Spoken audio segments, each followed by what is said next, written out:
لیکن ہم ہیں کہ ہم اللہ رب العزت سے مانگتے نہیں ہیں۔ تو اللہ رب العزت دعاؤں کو قبول فرماتے ہیں۔ تو ہر نماز میں ہمیں قبولیت کی گھڑی ملتی ہے، اور اذان اور اقامت کے درمیان تو بہت ٹائم ہوتا ہے۔ ہم کیا کچھ اللہ رب العزت سے مانگ سکتے ہیں۔ ہم اللہ رب العزت سے اگر ہم یہ دعا مانگیں کہ یا اللہ مجھے مستجاب الدعوات بنا دینا۔ مستجاب الدعوات کا کیا مطلب ہے؟ مستجاب الدعوات کا مطلب یہ ہے کہ یا اللہ آج کے بعد میں جو بھی دعا مانگوں یا اللہ وہ آپ کے دربار میں قبول ہو۔ اب یہ کتنی عظیم دعا ہے۔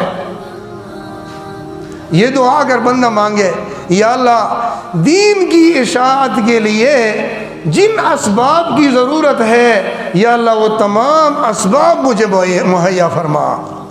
یہ اتنی عظیم دعا ہے۔ ایک بہت بڑے بزرگ سے میں نے یہ دعا سیکھی ہے۔ وہ بزرگ مجھے فرما رہے تھے کہ یہ اتنی عظیم دعا ہے کہ یا اللہ دین کی اشاعت کے لیے جن اسباب کی ضرورت ہے یا اللہ وہ تمام اسباب مہیا فرما۔ فرماتے ہیں کہ دین کی اشاعت کے لیے پکے ٹکے علم کی ضرورت ہوتی ہے۔ اس میں علم بھی آ گیا۔ دین کی اشاعت کے لیے عمل کی ضرورت ہوتی ہے، اس میں عمل بھی آ گیا۔ دین کی اشاعت کے لیے تقوی کی ضرورت ہوتی ہے، تقوی بھی آ گیا۔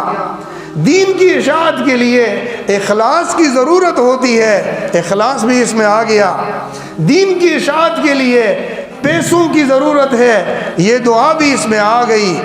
دین کی اشاعت کے لیے موٹر سائیکل کی ضرورت ہوتی ہے، وہ بھی اس میں آ گئی۔ دین کی اشاعت کے لیے کار کی ضرورت ہوتی ہے، کار بھی اس میں آ گئی۔ دین کی اشاعت کے لیے جہاز کی ضرورت ہوتی ہے، جہاز بھی اس میں آ گیا۔ دین کی اشاعت کے لیے اللہ کے ہاں بھی قبولیت شرط ہے، مخلوق کے ہاں بھی قبولیت شرط ہے۔ یہ ساری چیزیں اس دعا کے اندر آ گئی۔ مختصر سی دعا ہے، لیکن ہمارے بڑے جب مانگتے ہیں نا اللہ سے، وہ بڑی چیزیں مانگتے ہیں۔ تو میرے دوستو ہمیں چاہیے کہ ہم ان اوقات سے فائدہ اٹھائیں، ہم اپنے ایمان میں اضافہ کروا لیا کریں۔ یہ وہ چیزیں ہیں کہ اس کی برکت سے ہم اللہ رب العزت کے قریب ہو جائیں گے، ہمارے ایمان میں اضافہ ہو جائے گا، اللہ کے ساتھ ہماری خاص دوستی لگ جائے گی۔ اللہ تعالیٰ فرماتے ہیں یختص برحمتہ من یشاء، اللہ جسے چاہتا ہے اس کے اوپر خاص رحمت برسا دیتے ہیں، خاص نگاہ اس بندے کے اوپر فرما دیتے ہیں، تو وہ بندہ اللہ رب العزت کا خاص ہو جاتا ہے۔ دیکھیں نا، میں نے عرض کیا نا کہ یہ میرا خاص دوست ہے، تو وہ بندہ بھی اللہ رب العزت کا خاص ہو جاتا ہے۔ تو ہمیں اگر یہ دل میں تمنا ہے